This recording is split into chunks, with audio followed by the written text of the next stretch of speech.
spécialement l'administratrice. Pourquoi? Parce que c'est vrai que recevoir en fait la direction d'institutions sur les plateaux ou sur les lieux de travail, c'est pas tout le monde qui le fait en fait.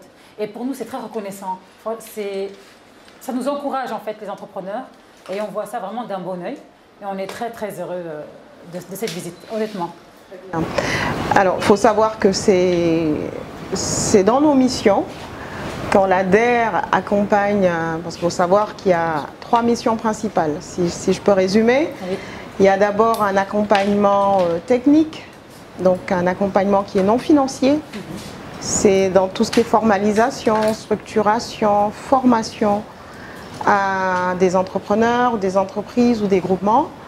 Ensuite vient une seconde mission qui est d'accompagner dans le volet financier. Donc une entreprise, une start-up ou une agence comme la vôtre qui veut aller beaucoup plus loin dans ce qu'elle fait. Donc il y a cet accompagnement financier. Et la troisième mission, non moins importante et qui nous emmène ici aujourd'hui, c'est le suivi après accompagnement. Financier ou non financier, ou les deux, tout simplement. Donc ça fait partie de notre travail, de notre job, de venir partager avec vous. Déjà vous écouter, visiter vos beaux locaux, voir ce que vous faites, nous enquérir de votre vécu au quotidien, mais aussi de vos préoccupations. C'est toujours important. Donc je suis avec une partie des équipes, vous vous doutez bien que voilà, c'est vraiment des collaborateurs qui sont là aussi et qui travaillent dans la partie opérationnelle aussi, pour mieux nous rendre compte, parce qu'il n'y a rien de tel que le terrain, puisque c'est le terrain qui permet de mieux appréhender, de mieux percevoir, de mieux sentir, et pour pouvoir mieux accompagner davantage. Parce que tout ceci, ça permet de pérenniser un peu ce que nous faisons, et d'avoir aussi, de mesurer l'impact de l'accompagnement de la DER chez vous. Voilà, c'est un peu tout ça qui nous emmène dans vos locaux.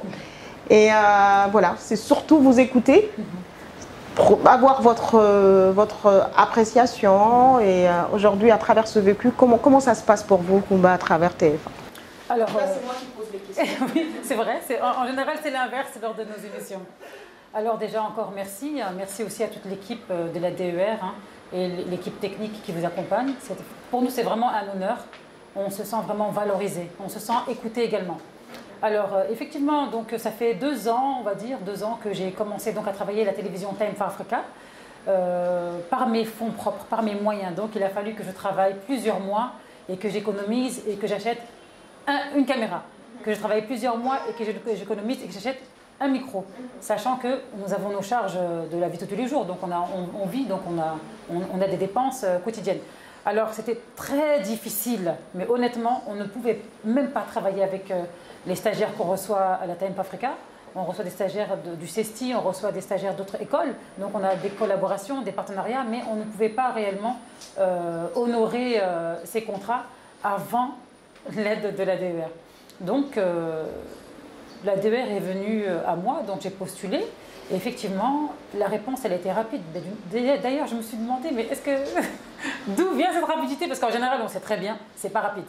Là, alhamdoulilah, et je dis pas ça parce que vous êtes là, je raconte mon vécu. Alors voilà, donc la réponse a été rapide, le paiement a été rapide. Les difficultés donc se sont estompées lors des tournages, parce qu'au début, on ne peut pas travailler avec une caméra si on se dit une télévision. C'est impossible.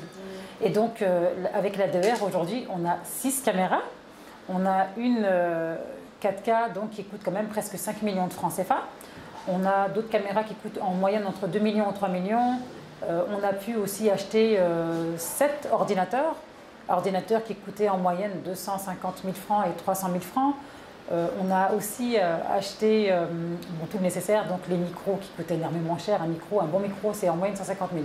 Donc avant la DER, on avait une caméra, un micro. On ne peut pas faire une télévision avec une caméra et un micro, c'est totalement impossible. Même les reportages, c'est impossible. Donc c'est vrai que c'était très difficile. On a travaillé ainsi pendant presque 1 an. Et depuis lors, si vous voyez même sur le site internet de YouTube, vous voyez entre 2017 et aujourd'hui, vous voyez qu'aujourd'hui, il y a pas mal d'émissions. Aujourd'hui, on tourne sur le chemin du prophète, on tourne Corée du cœur, on tourne Good Morning Sénégal. sachant que l'émission la plus lourde, c'est Good Morning Sénégal avec ses 10 rubriques. Imaginez-vous, donc aujourd'hui, je peux envoyer une équipe tourner l'agriculture, une équipe tourner le JT, donc les éléments pour le journal télévisé. On peut envoyer une équipe pour la gastronomie, donc c'est un réel soulagement. Donc honnêtement, d'ailleurs on l'a même fêté. Hein. Le jour où on a reçu le matériel, je vous assure que j'ai pas dormi pendant 2 jours et j'ai tellement rendu grâce à Dieu, vraiment beaucoup de prières surrogatoires pour remercier, parce que c'était un vrai soulagement et là on se sent une vraie télévision. Alors aujourd'hui, on a eu grâce à cela des retours très positifs. D'autres écoles sont venues à nous où on peut maintenant prendre des stagiaires. On reçoit maintenant des invitations, c'est pas rien, du gouvernement, du palais, pour faire des couvertures médiatiques avec le président de la République. Donc aujourd'hui, nous sommes reconnus comme une vraie télévision. Et c'est ça, en fait, pour moi, la réussite.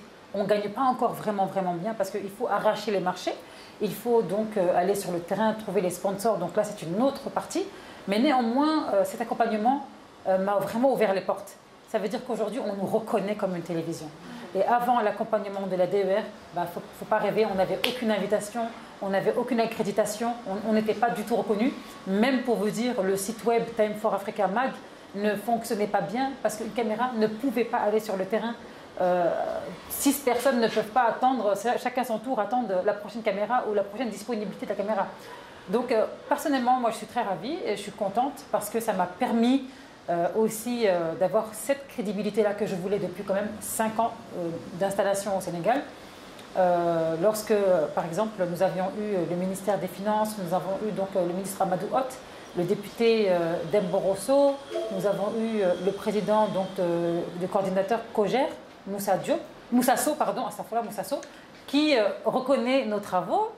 Et franchement, vous savez, quand il a vu la 4K, lorsqu'il y avait un événement King Fahd Palace, il y a un mois de cela, je pense, il a dit « Ouh, belle caméra !»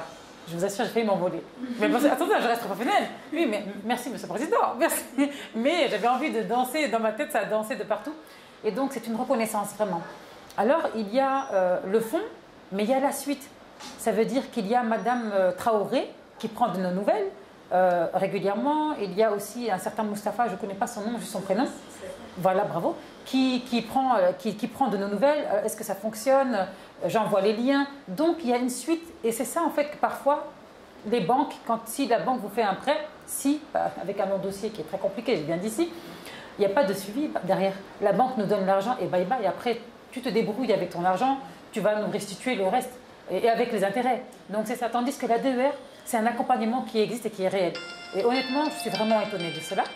Pas parce que c'est le Sénégal, parce que si j'ai quitté la France pour venir m'installer au Sénégal, c'est parce que le Sénégal est vraiment meilleur en termes d'entreprendre, on a d'autres opportunités. Je ne pense pas pouvoir me dire qu'un jour j'aurai la licence de France, c'est pas la même chose qu'avoir la licence auprès du continent africain.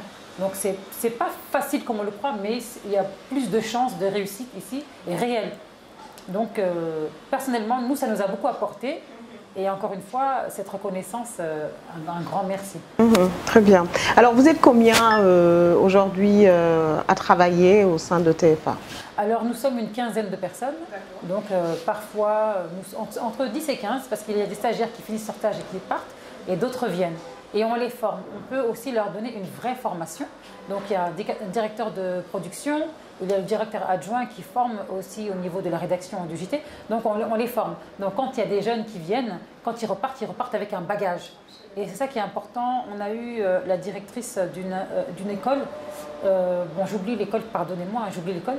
Et elle nous a félicité par rapport à ses élèves qui sont revenus vers elle en disant merci, on a bénéficié d'une vraie formation. Donc voilà, nous ne sommes pas là aussi pour les exploiter. C'est vrai que ça nous aide parce qu'on ne peut pas encore donner des salaires à tout le monde, mais néanmoins, honnêtement, c'est comme on dit, c'est donnant-donnant, mais eux, ils repartent avec un bagage et nous, on vient avec une aide qui est manifeste. Hein. Donc, en voyant les émissions, vous voyez que vraiment, il n'y a pas de couac. Après, je ne dis pas que tout est rose, tout est parfait. Non, c'est une entreprise. Voilà, comme toute entreprise, voilà. Donc, il y a des hauts et des bas. Parfois, bon, c'est un peu difficile, le temps, avec toutes les fêtes aussi qui se passent, qui se produisent, pour avoir des autorités, pour avoir des contrats dans le privé. c'est une entreprise. Donc voilà, donc il y a des hauts, il y a des bas comme partout. Très bien. Et qu'est-ce que vous attendez de l'ADER, au-delà de ce qui a été fait, au-delà de ce suivi qui se fait avec les équipes, parce que ce n'est pas uniquement un suivi où la déléguée générale vient avec des collaborateurs, c'est un suivi qui est là, et comme je l'ai dit, qui fait partie de nos missions. Quelles sont aujourd'hui vos attentes par rapport à vos projections?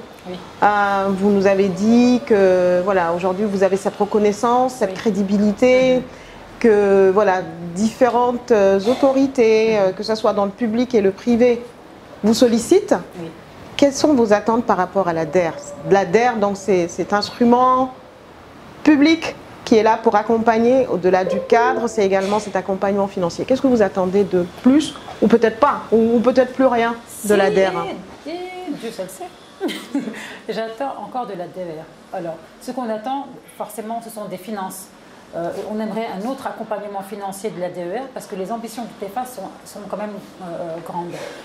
Nous avons un projet qui a été dessiné par un architecte, un des architectes de Louis Vuitton à Paris, qui a dessiné donc le building de l'immeuble Time for Africa.